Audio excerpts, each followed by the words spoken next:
하나님 말씀 받들어 읽습니다. 하나님 말씀은 구약성경 호세아서 제11장 8절 9절 말씀을 읽겠습니다.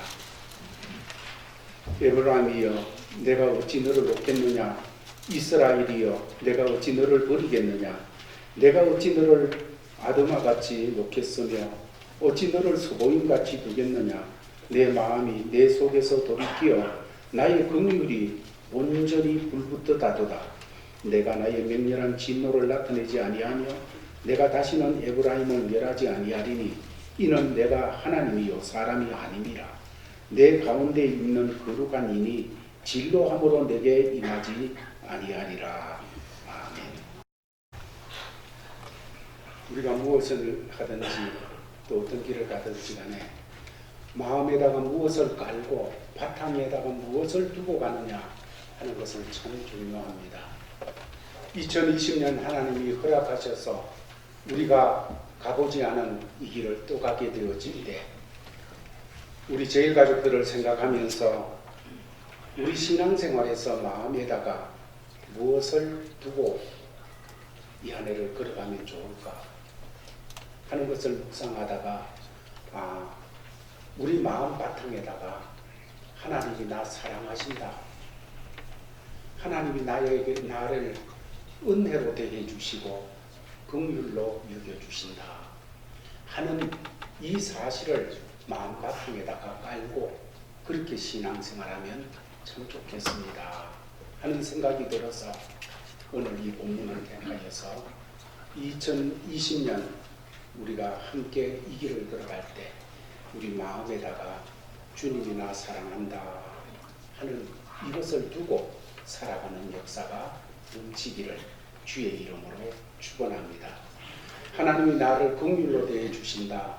하나님이 나를 은혜로 대해 주신다. 긍휼과 은혜라는 것은 다 하나님의 사랑에 포함된 내용입니다. 그래서 하나님이 나를 사랑하신다. 하나님이 나에게 은혜를 주신다. 그런데 우리가 신앙생활하면서 사실 가장 많이 우리가 훈련하면서도 제대로 깨닫지 못하고 살아가는 것이 은혜라는 말 같습니다.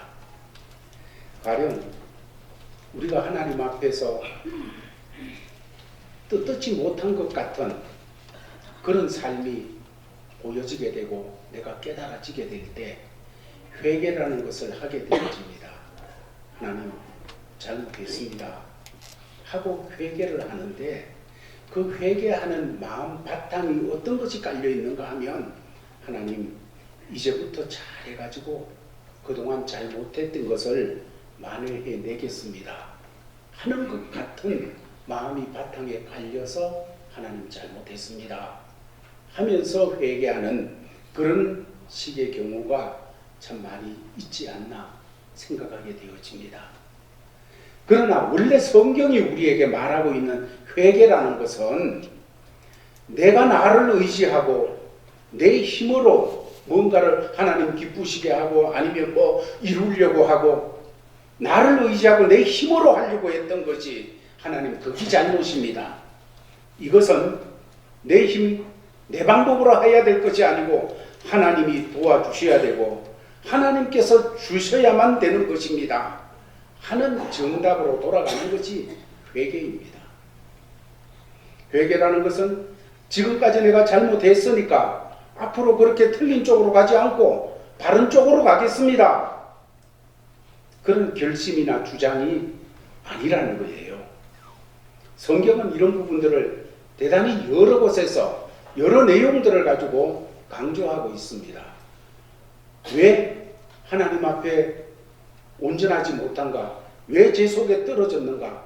내가 결심이 부족해서, 내가 조심하지 않아서, 내가 열심을 내지 않아서, 그래서 앞으로 열심을 내면, 내가 결심하면, 내가 조심하면 그런 자리로 떨어지지 않을 거라는, 여러분 이건 교만입니다. 내가 결심해도 다짐해도 내가 열심을 내도 그리고 또 떨어질 수밖에 없는 게 우리예요. 그러므로 하나님 이거는 근본적으로 내가 하나님을 의지하지 않고 하나님께서 주시는 것 그것으로 채우지 아니하고 하나님보다 앞서서 내가 채우려고 했고 내가 그냥 가지려고 했고 내가 이루려고 했던 것 하나님 이게 잘못이었습니다. 이제 하나님 의지하겠습니다. 하나님 주시는 것으로 받겠습니다. 여러분 이 자리로 돌아가야 되는 거예요. 오늘 호세아서 11장의 말씀을 읽었는데 시간 관계상 8절 9절 말씀을 읽었습니다마는 1절부터 내용 전체가 오늘 본문이 되어지겠습니다. 하나님께서 말씀하시기를 1절에 보면 어렸을 때에 내가 너를 애굽에서 불러줬다. 애굽에서 불렀을 뿐만 아니라 네가 걸어 나오는 모든 길에 내가 선지자들을 보내가지고 이래야 된다 저래야 된다 보호하고 키우고 가르치고 이렇게 했다. 그런데 너희들이 한 게 뭐냐? 너희들은 오히려 바알을 갖다가 하나님이라 섬기고 다른 아로새긴 우상들을 가리켜서 하나님 대용품으로 세워서 이게 우리를 복주시고 이게 우리에게 은혜를 주고 이게 우리를 잘되게 할 그런 대상입니다 하면서 머리 숙여 나갔다는 거예요. 그래서 하나님께서는 때때로 깨우치시기도 하고 때때로는 치시기도 하면서 가르쳐줬지만은 하나님께 돌아올 생각을 안 하고 그럴수록 내가 뭐 더 찾아가지고 내가 더 뭐 갖춰가지고 이렇게 하려고 하는 자세를 가지는 이들을 보면서 하나님께서는 치실 수밖에 징계하실 수밖에 없었어요. 그래서 이스라엘 백성들이 지금 하나님 앞에 큰 죄를 범해서 형벌을 받을 수밖에 없는 입장에 그래서 형벌을 받고 있습니다. 그런데 죄지은 이스라엘에 대한 하나님의 공의는 진노하고 그들을 채찍으로 때리시지만 그 하나님의 더 깊은 심중에 하나님 백성 이스라엘을 향한 마음 그것은 하나님의 긍휼 하나님이 내가 너 사랑한다 내가 너를 은혜롭게 대한다 하는 이건데 하나님이 말씀하시기를 오늘 내 마음에 그 마음이 불붙듯 하여서 견딜 수 없다. 이스라엘이 엉망진창이 돼가지고 무너져 나가는 그런 속에 그들을 그냥 두면 안 되기에 하나님께서 간섭하시고 그 간섭이 때로는 매와 같이 그들에게 다가오게 되지만은 하나님 마음속에 근본적으로 가지고 있는 하나님 백성을 향한 긍휼과 불쌍히 여김과 사랑하는 이 마음이 불붙듯 하여 견딜 수 없다. 오늘 8절 말씀에 보면 내가 어찌 너를 아드마와 스보임같이 두겠느냐 하시는 말씀이 있는데 아드마 스보임은 옛날 아브라함 시대에 소돔 고모라 그 옆에 있던 또 다른 부족의 왕들이었습니다. 소돔과 고모라 왕이 연합을 하고 다른 왕들이 연합을 해서 전쟁을 할 때 아보임 이 스바임 이런 왕들이 다 무너지게 되었습니다. 멸망하는 그런 자리로 들었었습니다. 하나님께서는 이스라엘 백성들이 잘못하고 무너지고 이렇게 할지라도 그들과 같이 그렇게 내버려 두지 않는다는 것입니다. 왜 그렇습니까?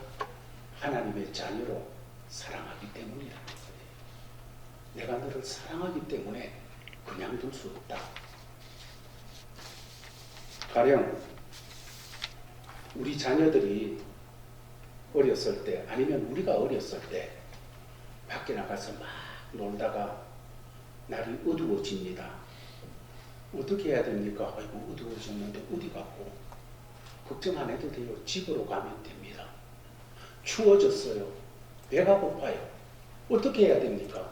추워지고 배고픈 속에 집에 가면 돼요. 거기 가면 밥도 있고 이불도 있고 거기 가면 엄마 아빠가 있어서 다 해놓고 준비하고 있는 그것을 그냥 가면 해답이에요.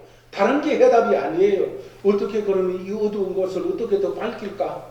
아니면 이렇게 그냥 추워진 것을 어떻게 더 여기서 떳떳하게 할까? 거기서 자기가 이것 조금 더 갖추고 저것 조금 더 갖춘다고 되어지는 것이 아니고 집에 돌아가면 다 해결이 되어져 있는 것과 같이 우리가 어느 날 우리의 인생길을 가다가 비참한 것이나 아니면 내가 너무 어떤 문제 앞에 무력하다는 것을 깨닫고서 절망할 수밖에 없고 좌절할 수밖에 없는 그 자리 앞에 섰을 때에 우리가 언제나 내가 너 사랑한다 하시는 주님께 돌아오면 해답이 되어지는 겁니다.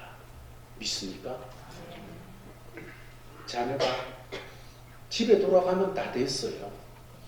마찬가지로 하나님이 날 사랑하신다. 하나님이 은혜와 긍휼로 날 대하신다.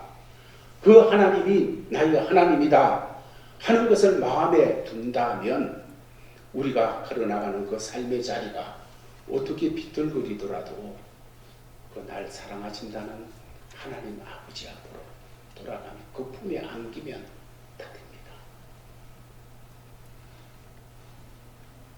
그런데 우리는 신앙생활을 하면서 사실은 사탄이 혼미케 하는 건데 그 혼미함 속에서 자꾸 쏟는 그런 일들이 많이 있습니다. 가령 이런 거지요. 왜 나는 뭘 해도 안 되는가? 왜 나한테는 하나님의 기적이 없는가? 하나님께서 나한테 허락하는 축복이 왜 이렇게 없는 것 같은가? 왜 나의 마음에는 평강이 없는가? 내 길에는 평안치 않은가?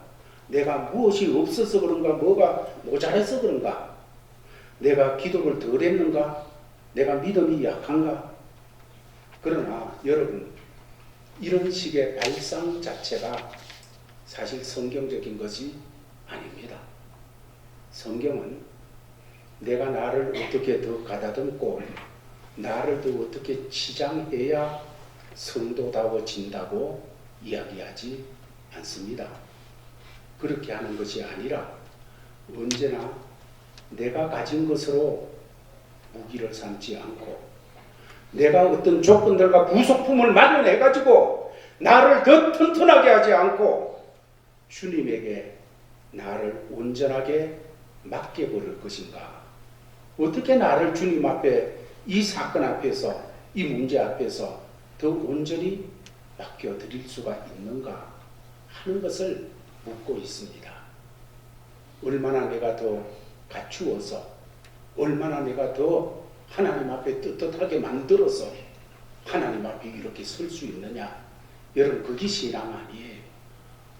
내가 아무리 치장해도 무화과 나무 치마에 불과한 거예요. 그런 것을 깨닫고서 정말로 하나님이 긍휼히 여기시고 불쌍히 여기시고 나를 사랑하신다고 하시는 그 주님 앞으로 돌아가는 것이 신앙이에요. 그런데 이것이 왜 잘 안 되는가 하면 우리가 언제나 하나님 앞에 떳떳해야 된다는 것을 신앙의 가장 중요한 내용처럼 자꾸 주장하고 있기 때문입니다. 하나님 앞에 떳떳하려고 죄를 안 지려고 합니다. 떳떳하려고 싶어가지고 하나님을 위해서 어떤 일을 해내려고 그렇게 합니다. 그렇게 하다가 보니까 주님 품에 안기고 주의 은혜와 긍휼을 구하는 그런 자리에 내가 서 있는 것이 아니라 우리가 만든 것으로 하나님 앞에 정정당당하게 나갈 수 있는 어떤 근거를 마련하는 것, 그것이 우리의 신앙처럼 신앙생활의 목표처럼 그렇게 되어진다는 것. 그럴 때 우리는 더 신앙의 혼동을 겪게 되어지고 좌절하게 되어집니다. 그런데 왜 그런가 하면 이게 우리 본성이기 때문이에요. 아담과 하와가 타락한 그때부터 타락의 본질은 하나님 같이 되는 거거든요. 하나님을 빼내고 내가 뭐 어떻게 만들어서 내가 하나님처럼 되어지는 거거든요. 하나님의 은혜로 말고 하나님이 주시는 것으로 말고 하나님이 날 사랑하시는 그것으로 말고 내가 무엇인가 무화과 나무를 잎이라도 치장을 해서 부끄럽지 않고 당당하게 하나님 앞에 서려고 만드는 것, 그것이 에덴에서부터 계속 흘러나와 여러 가지 형태로 오늘 우리에게 혼미하도록 사탄은 역사를 하고 있는 것입니다. 그렇게 되면 신앙생활 속에서 열심을 내고 하는데도 점점 더 많은 좌절을 맛보게 되어집니다. 왜 나는 안 될까요?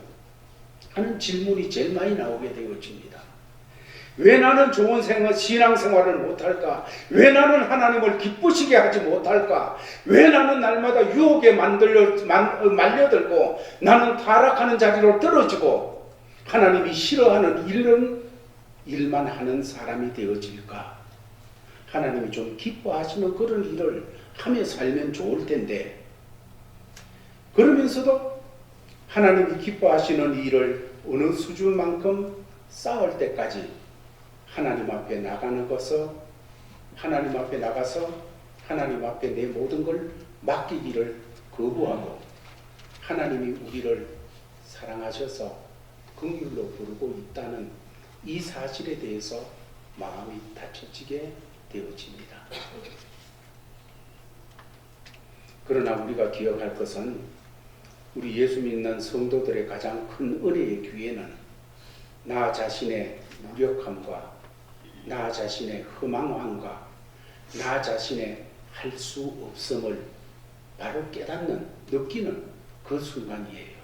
왜 그런가 하면 그때 내가 나를 의지할 것이 없고 내가 가지고 내가 만들어낸 것, 이것이 정말로 무력하다는 것을 알 그때가 비로소 우리가 하나님이 나를 사랑하시고 은혜와 긍휼로 나를 부르고 있다는 것이 무엇인지를 깨닫게 되어지는 시간이기 때문인 것입니다. 시편 4편 1절을 보면 다윗의 기도가 나옵니다. 다윗의 기도를 우리 같이 한번 이 아침에 읽어보겠습니다. 시작. 내 의의 하나님이여,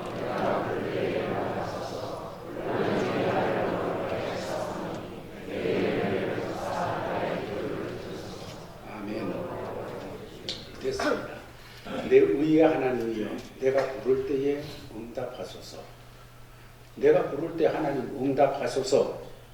이 기도를 우리가 보통 생각하는 그 기도 속에서 생각을 해보면 우리 기도하고 좀 다르다고 느끼게 되어집니다. 가령 우리가 어떤 문제, 가정이나 사업이나 인생이나 자녀나 이런 문제를 안고서 기도를 하러 온다면 하나님 도와주십시오, 하나님 응답하시옵소서 하는 것을 무엇을 근거로 하나님 도와주셔야 됩니다, 하나님 응답하셔야 됩니다 하는 근거가 무엇입니까? 무슨 근거로 하나님 앞에 응답해달라고 그렇게 하는 겁니까? 무슨 권리가 있기에 하나님 도와주셔야 됩니다, 그런 기도를 할 수 있을까요? 오늘 시편 이 4편 1절에 보면 내 의의 하나님이여, 내가 부를 때 응답하소서, 내가 부를 때 응답하소서, 이거 손 배짱이에요. 그렇지 않습니까?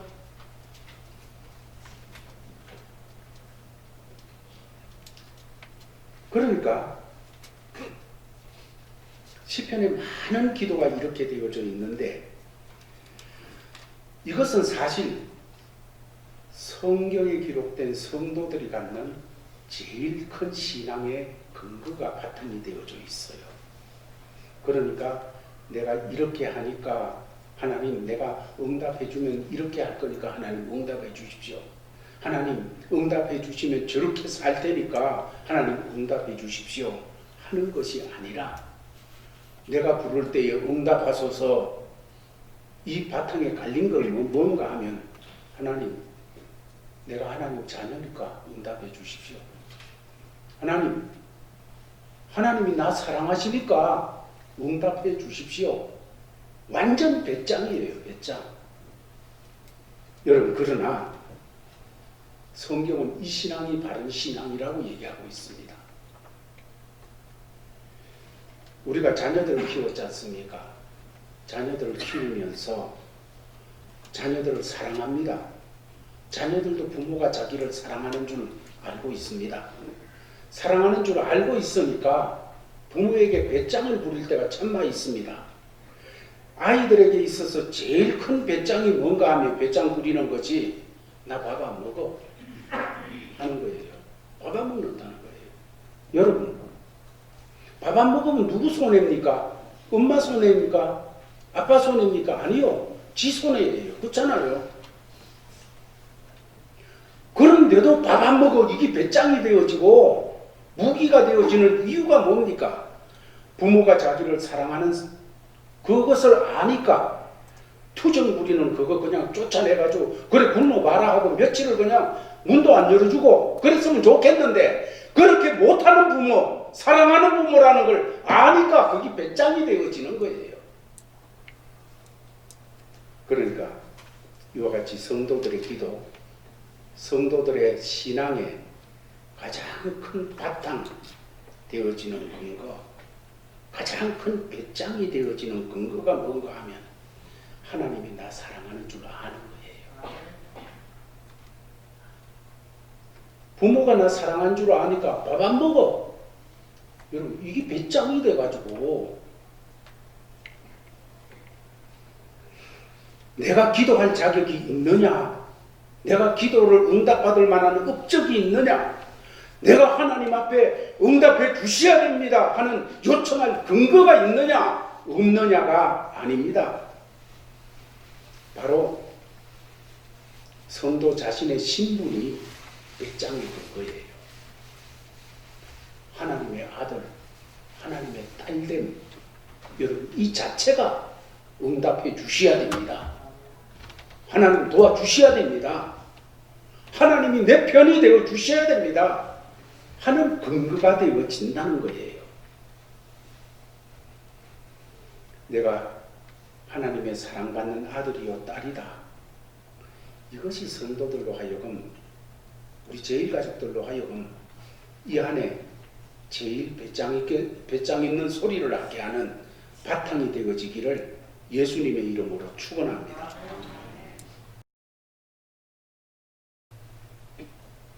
여러분 우리가 신앙생활을 하면서도 하나님 앞에 담대하게 나오지 못하고 떨고 있는 이유가 뭘까요? 옛날에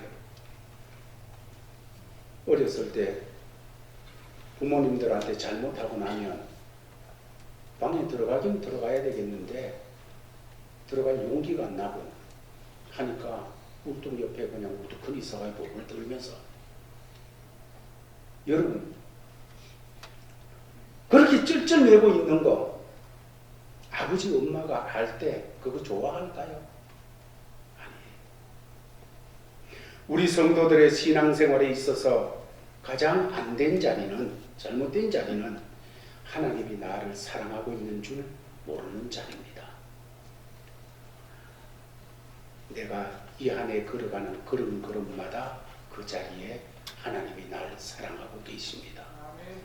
안고 일어서고 하는 일들 모든 곳에 하나님은 심지어 그것이 내가 하나님을 거부하고 엉뚱한 방향으로 막 하나님 욕하며 나가고 있는 그 자리라 할지라도 하나님은 나를 사랑하고 있는 하나님이십니다. 시편 6편 1절에서 4절 말씀을 보면 또 기도가 나오는데 이렇게 기도하는 것이 나옵니다. 여호와여 주의 분노로 나를 책망하지 마시며 주의 진노로 나를 징계하지 마옵소서. 여호와여 내가 수척하여 싸우니 내게 은혜를 베푸소서. 여호와여 내 뼈가 떨리오니 나를 고치소서. 나의 영혼도 심히 떨리나이다. 여호와여 어느 때까지니까. 여호와여 돌아와 나의 영혼을 건지시며 주의 사랑으로 나를 구원하소서. 이 기도를 보면 주의 분노로 나를 책망하지 마시고 주의 진노로 나를 징계하지 마소서. 여호와여 내가 수척하여 싸우니 어쩌란 말이에요. 수척했으면 지 잘못해가지고 수척해졌는데 은혜를 베푸소서. 여호와여 나의 뼈가 떨리오니 무섭습니다. 고쳐주시오. 여호와여 내 영혼도 심히 떨립니다.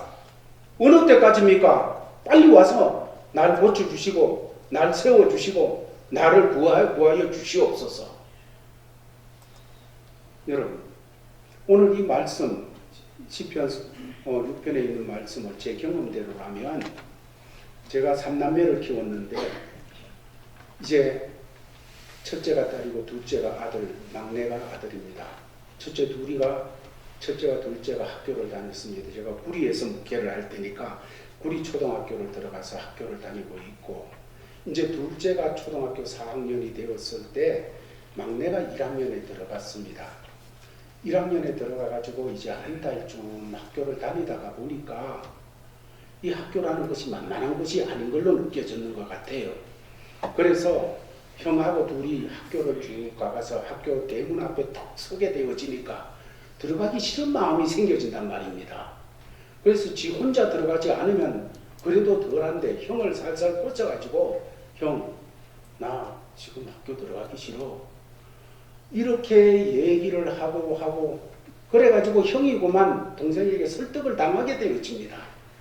설득을 당해가지고 학교를 안 가고 구리 초등학교 옆에 보면 왕숙천이 흐르고 있어요. 왕숙천이라는 곳이 흐르고 있는데 거기 아예 첫째 시간부터 가가지고 학교 마칠 때까지 깨구리 잡고 놀았습니다. 자, 이래가지고 집에 왔는데 뭔가 눈치가 좀 이상하잖아요. 그래가지고 물었습니다. 야, 뭐냐? 무슨 일이 있어서 얘기해봐. 그렇게 하니까 하는 얘기가 안 혼내주면 얘기할게요. 야, 무슨 일인지 얘기를 들어야 혼내든지 안 혼내주든지 할 것 아니냐. 얘기해봐. 그러니까 안 돼. 약속을 해야지. 안 혼내준다고 약속을 해야지 내가 얘기할 거래요. 그래, 안 혼내기로 약속할게. 그런데 학교 안 가고 형까지 꼬셔가지고 왕숙천에 가서 깨구리 잡다가 들어왔다고 하는데 부모가 어떻게 안 혼내줄 수 있겠어요? 혼내줘야지요. 그래서 혼내주니까 울고 불며 막 하면서 아빠가 나를 사랑하지 않는 줄은 알았지만은 이렇게 나를 미워하는 줄 몰랐다. 나 이런 집에 있을 수 없다. 나가야 되겠다. 하면서 집을 행하게 나가버렸어요. 여러분, 왜 그렇게 투정을 부릴 수가 있습니까? 부모가 자기를 걱정하는 걸 아니까, 집 나가면 걱정을 하는 걸 하는 줄 아니까 그 투정 부리는 아이를 바깥이 쫓아가가지고 그냥 혼내줘야 되는데 그렇게 할 수 없다는 것을 잘 아니까 그 투정을 그렇게 부리는 거예요. 이와 같이 성도들의 기도, 성도들의 신앙의 가장 큰 근거, 배짱, 이것이 무엇인가 하면 하나님이 언제나 날 사랑한다 하는 걸 아는 거예요. 내가 하나님 앞에 기도할 자격이 있나 없나? 여러분, 그런 거 아니잖아요. 그래가지고 휑하게 나가버리면 지도 마음 아프겠지요. 그렇지만 여러분 알잖아요. 사랑하는 사람의 마음이 더 여려집니까? 사랑받는 사람의 마음이 더 여려집니까? 지 마음 아픈 것보다가 부모 마음 아픈 게 더 커요. 그렇지 않습니까? 우리가 우리 자녀들을 키우면서 자녀들이 잘못된 길로 가는 것을 막고 그렇게 하다가도 결국 가서 못 막는 이유가 뭡니까? 그걸 못하게 하려고 하면, 잘못하는 일을 못하게 하려면 다리라도 뿌리게 놓아야 되고 손이라도 뿌리게 놔야 되는데 그렇게 할 수 없는 것이 부모지 않습니까? 그래서 잘못된 길로 나가는 걸 알면서도 더 이상 자녀를 징계하지 못하는 그런 경우가 있을 수 있지요. 여러분, 하나님께서 우리를 향해서 그런 마음을 가지고 계시다는 것을 한번 생각해 본 적이 있는지요? 이것이 우리가 2020년을 살아가면서 우리 마음속에 꼭 담아두고 걸어가야 될 신앙의 가장 중요한 담아둬야 될 내용이라고 한번 생각했으면 좋겠습니다. 어느 때든지 집으로 돌아오시기를 바랍니다. 이 한 해를 살아가면서 얼마든지 어려운 상황에 접할 수도 있고 그 어려운 상황이 하나님 뵙기가 참 부끄러운, 얼굴을 들 수 없는 것 같은 그런 일이 되어졌을 경우도 있을 수 있겠지요. 그럴지라도 하나님께로 돌아오는 것은 놓치지 마시기를 바랍니다. 어릴 때 밖으로 돌아가서 그냥 놀다가 날이 깜깜해졌어요. 추워져요. 배도 고파요. 어떻게 해야 됩니까? 집으로 돌아가야 돼요. 집으로 돌아가서 밥은 먹어야 돼요. 나 싫어하고 쫓아나가도 들어와서 밥은 먹어야 돼요. 마찬가지로 이 한 해를 살면서 어떤 경우가 있더라도 주의 집으로 돌아와서 밥은 먹기를 바랍니다. 밥 먹는 게 뭐예요? 하나님의 말씀의 밥은 받아서 드시기를 바랍니다. 여러분이 어떤 경우가 되었더라도 집에 돌아와서 밥은 먹어야지요. 그래야 되어집니다. 마찬가지. 그래야 하나님 마음이, 그래야 날 사랑하시는 하나님 마음이 덜 아파요.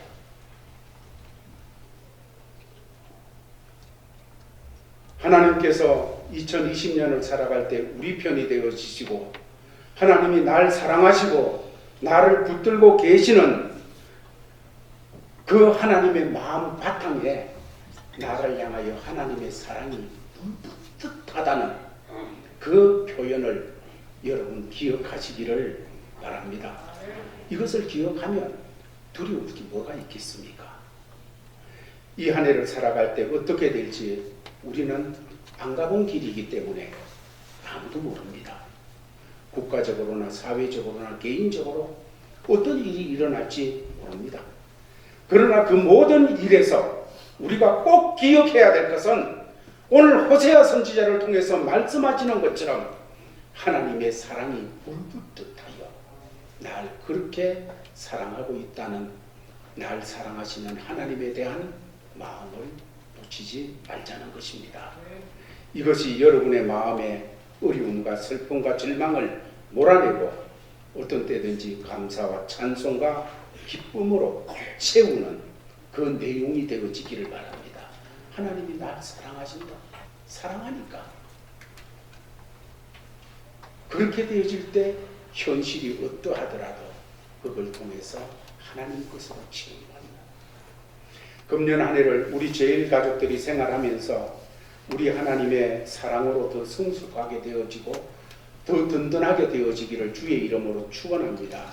그러나 이렇게 되어지는 것이 하나님이 나를 얼마나 사랑하시며 나를 지키시며 하나님이 내 편이신가 하는 걸 근거로 해서 세워져야 되는 거지, 내가 떳떳한 사람으로 하나님 앞에 더 이렇게 저렇게 갖추고 치장해서 세워지는 것으로 그렇게 되어지지 않기를 바랍니다. 언제든지 하나님이 날 사랑하신다. 이거 생각해서 그 사랑하시는 하나님 앞으로 돌아와요. 돌아오면 거기 밥이 있고 거기 추운데 입을 옷이 있고 따뜻한 아랫목이 있고 다 있어요. 이 안에 하나님이 저와 여러분 사랑하십니다. 아멘. 이 일을 가슴에 품고 믿음으로 승리하며 나가는 우리 모두가 되기를 주 예수님이 이름으로 축원합니다.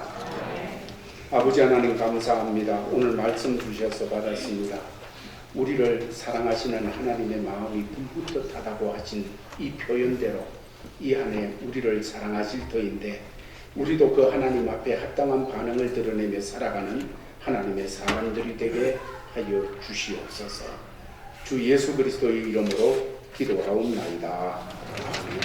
자리에서 아버지 하나님, 2020년 아직 가보지 않은 많은 길을 앞에 두고 새해 첫 주 아침에 주님 앞에 경배를 드린 사랑하는 주의 자녀들, 이 한 해 살아가면서 우리 마음 바탕에 갈 것은 하나님이 나를 사랑하신다.